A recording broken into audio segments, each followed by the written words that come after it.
Hi, I'm Miss Lois, and I'm going to read a cute book to you today. This is part of the Readers Today, Leaders Tomorrow program of the Kiwanis Club of Roanoke in partnership with Roanoke Public Libraries. You might be able to get this book from the library or a bookstore near you. The name of the book is Sitting Ducks and is written by Michael Bedard. The book is copyrighted and the publisher is Scholastic. Sit back and relax and enjoy.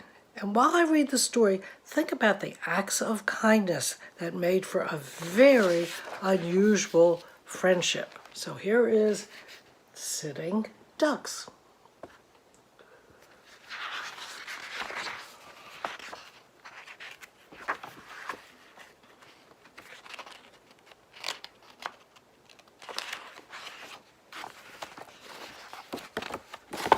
Sitting Ducks.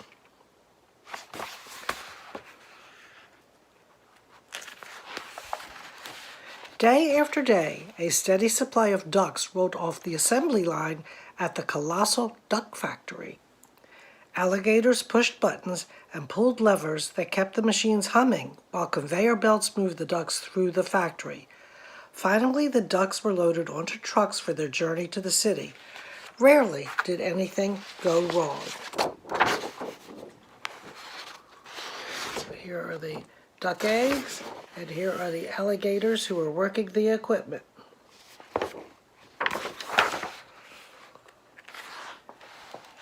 But one day, an egg came through the incubation chamber unhatched. It rolled off the assembly line and fell down, down into the shadowy darkness below. The egg landed with a loud crack on the factory floor. Dazed by this rude introduction to the world, a little duck emerged and surveyed his strange surroundings. And I just used a word that means looked around, and that word was surveyed. He looked around at his strange surroundings. And here it is. Here's the egg dropping. And here is the egg hitting the floor and cracking open with the duck.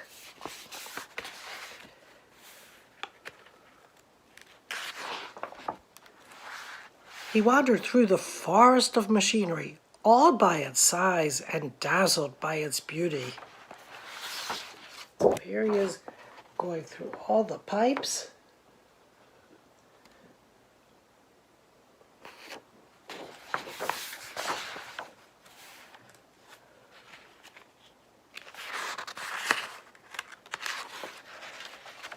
The next thing he knew, the little duck came face to face with one of the worker alligators, who was very surprised to see a duck wandering freely about the factory.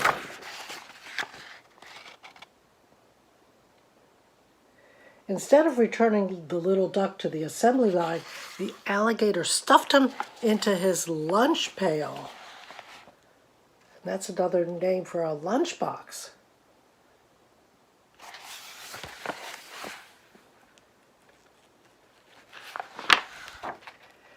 And he left the factory.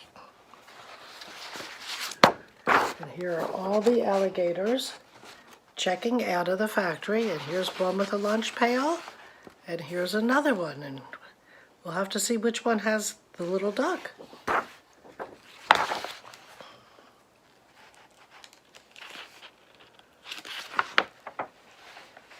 When the little duck emerged from the lunch pail, he found himself in a nicely decorated apartment. The alligator acted friendly, but all the while he was thinking what a delicious meal the duck would make when properly fattened. So here's the nice little apartment. And that alligator's thinking about, let's fatten up this little duck so I can eat him. Each day when the alligator went off to work, the little duck was left by himself with a large supply of tasty snacks. The days were long and lonely.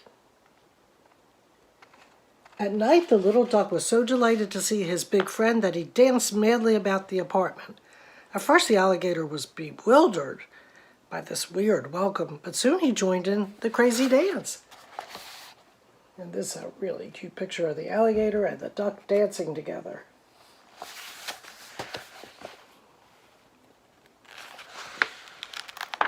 As their friendship grew and grew, the alligator thought less and less about eating the little duck. They even tried going out together, but it proved to be very awkward. And I'm going to show you a picture of why. Here they are in the restaurant, and the special for the day is duck soup. So that was very awkward.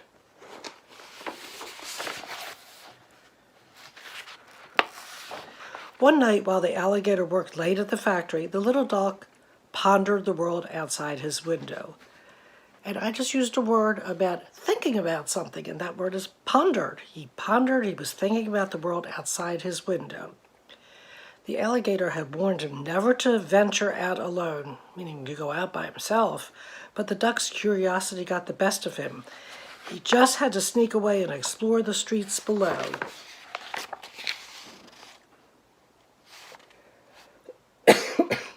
Further and further the little duck roamed until he was hopelessly lost and very scared.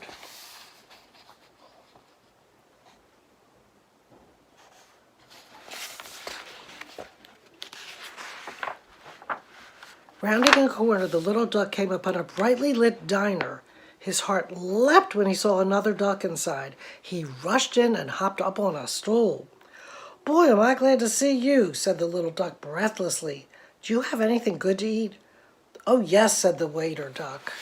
So here he sees the restaurant. And here he hops up on the stool and hoping to get something good to eat.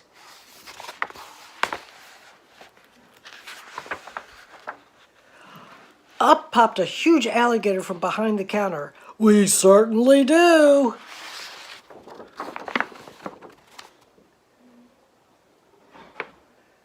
So the alligator had a puppet on his hand that looked like a duck. And it was a giant alligator. The little duck surely would have ended up in a stew if his alligator friend had not arrived just in time to rescue him.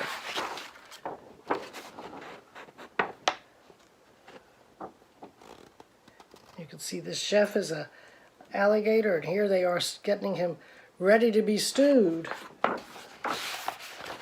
But thank goodness his friend arrived. Shaken and sleepless from their frightening experience, the duck and the alligator lay awake talking. "I guess I owe you an explanation," said the alligator, and he went on to tell the terrible truth.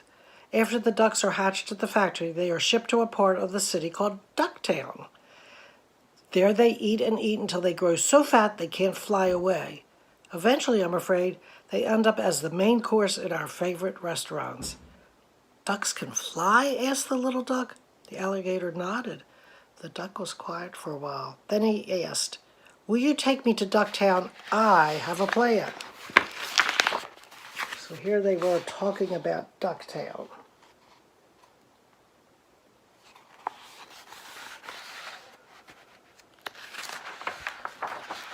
The next day, the alligator took the little duck to the edge of Ducktown. It was very difficult for them to say goodbye. "Don't worry," said the duck. "It's better this way. Trust me."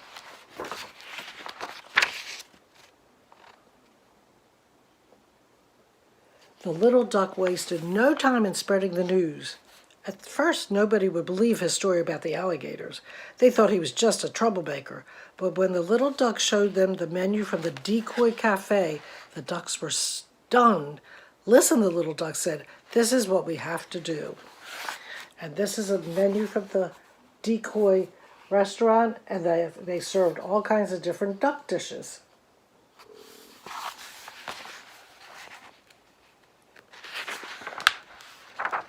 He told the ducks that if they exercised vigorously, meaning very hard, they would lose weight and become strong. Then they would be able to fly south, where they would be free and safe from the alligators. And here they are working out.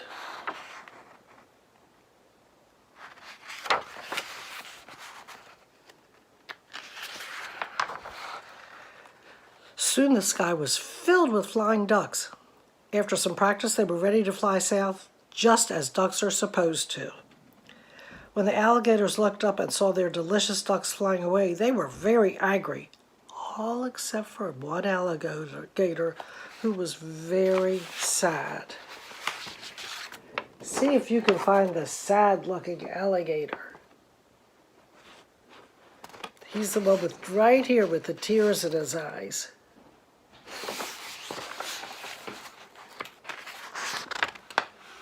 The alligator was sure he would never see his little friend again. But suddenly the duck burst into the apartment with 2 tickets in his hand. "I couldn't leave without you." So together they flew south. And here is the duck dressed like an alligator. You can see those little webbed feet. And outside the window, you can see other ducks are flying south.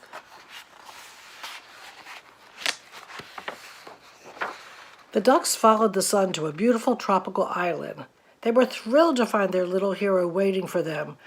They were nervous about having an alligator in their midst. They needn't have worried, though. Mostly the alligator passed the time dreaming about chicken.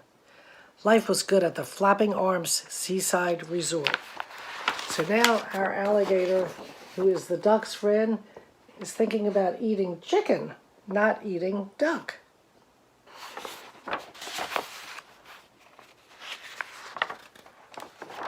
So that was a story of an unusual friendship, and that friendship came about because the alligator was kind to the duck, and the duck was kind to the alligator. Wasn't that a terrific book? It was Sitting Ducks, written by Michael Bedard, and I hope you enjoyed it. You can get this book for yourself at your library. You've been listening to Miss Lois from the Kiwanis Club of Roanoke. If you would like to learn about the programs we offer for reading support, contact us at RoanokeKiwanisClub.org. I'll say that again. It's www.RoanokeKiwanisClub.org. We partner with area schools and organizations to provide one-on-one support and group read-aloud activities.